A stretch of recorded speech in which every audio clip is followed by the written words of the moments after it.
Fala pessoal, tudo bem com vocês? Aqui quem fala é o professor Corban da Trindade, o seu professor de Geografia, falando diretamente de TAPS.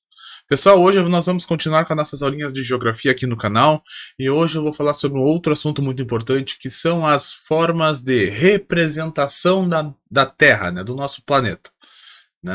Nós passaremos pelos mapas, pelos globos, pelos croquis, entre tantos outros critérios que estão envolvidos com essas formas de representação que eu citei para vocês. Mas antes de irmos para a aula propriamente dita, aquele pedido de sempre para vocês não pode faltar, né? Se inscreve no canal, deixa seu like, comenta aqui embaixo e ativa o sininho das notificações. Tá, pessoal? Agora vamos estudar um pouquinho sobre as formas de representação da Terra. Vem comigo. Bom, pessoal, como nós podemos representar o nosso planeta? Como nós podemos colocar as coisas que existem no nosso planeta num papel, por exemplo, pessoal?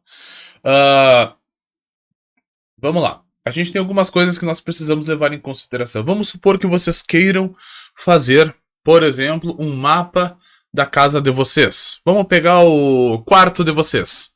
Desenha aí a distância das paredes, faz aí um símbolozinho para fazer a representação da janela, da porta, aonde que tem uma mesinha ou uma cômoda, uma mesinha de canto, uma cabeceira, desenha onde tem o guarda-roupa de vocês, aonde tem a sapateira de vocês, de uma maneira bem simples, com traços bem rápidos.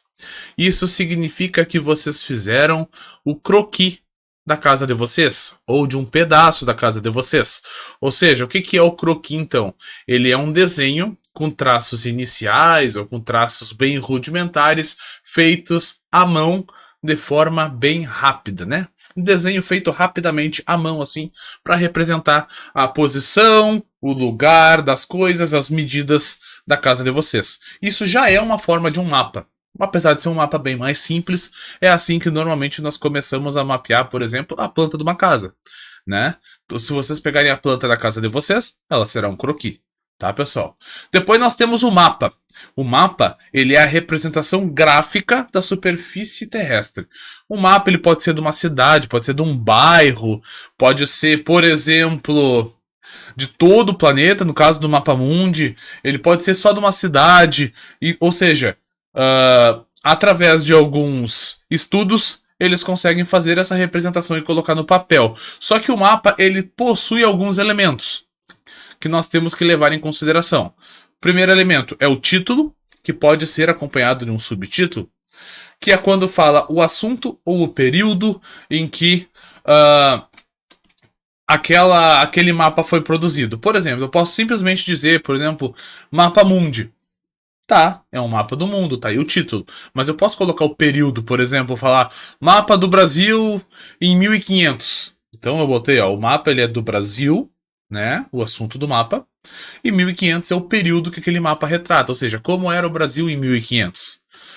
Depois nós temos a fonte. A fonte é a origem das informações que estão naquele mapa. Você pesquisou essas informações em um livro, você pesquisou essas informações num site da internet, você fez os seus próprios estudos para chegar a essas informações. Pode ser também, o próprio cartógrafo, porque a representação de uma determinada área em um mapa é uma ramificação da geografia que nós chamamos de cartografia. Então quem estuda isso são os cartógrafos, tá? O cartógrafo, ele pode ser a fonte também. Vocês podem colocar ali fonte e aí botar o nome do cartógrafo, Daria. Orientação, É basicamente a rosa dos ventos. Nós falamos sobre orientação, se eu não me engano, na última aula. Eu vou deixar um cardzinho aqui em cima, tá? Sobre as formas de orientação para vocês aí, para vocês assistirem na sequência. Então, é basicamente como que determinada coisa está localizada levando outra coisa em referência. Como que seria isso? Vamos dizer assim, a minha casa está ao norte da sua casa, por exemplo. Ou seja, eu estou usando a minha casa e estou dando a posição, a localização exata dela, me baseando a partir de outra casa, que é a sua casa. Tá, pessoal? Então, a orientação, ela sempre vai nos dar a posição a partir dos pontos cardeais ou colaterais né, de uma coisa em relação à outra.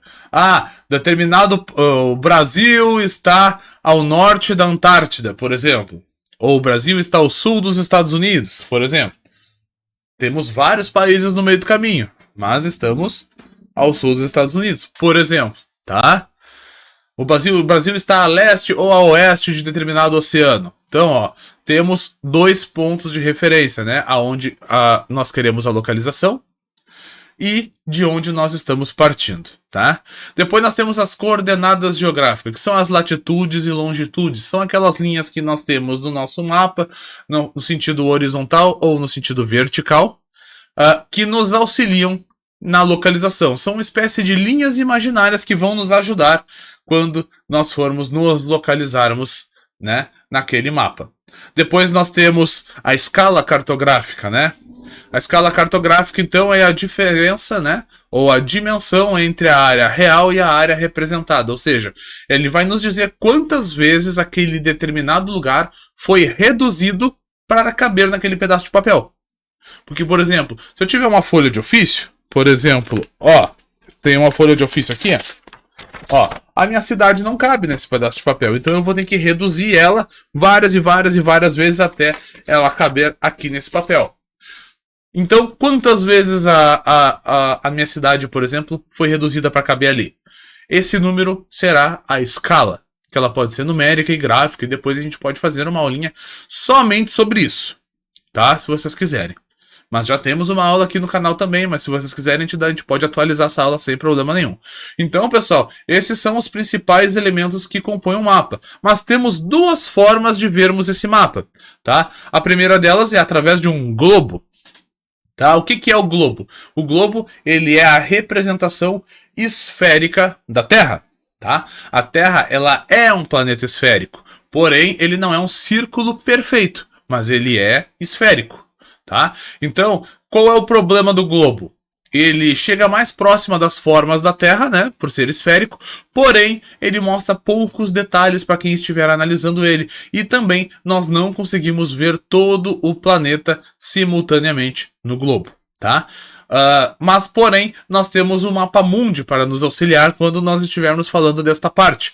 Por que o mapa mundi? Porque através do mapa mundi é um mapa que nós chamamos de planisfério. Por quê? Porque eu pego o globo, que é uma esfera, e eu vou reproduzir esse globo numa superfície plana, que é o papel. Então, planisfério. É como se eu pegasse um martelo e eu quebrasse o globo em milhares de pedacinhos, e aí eu pegasse esses pedacinhos e colasse um do lado do outro em cima de um papel.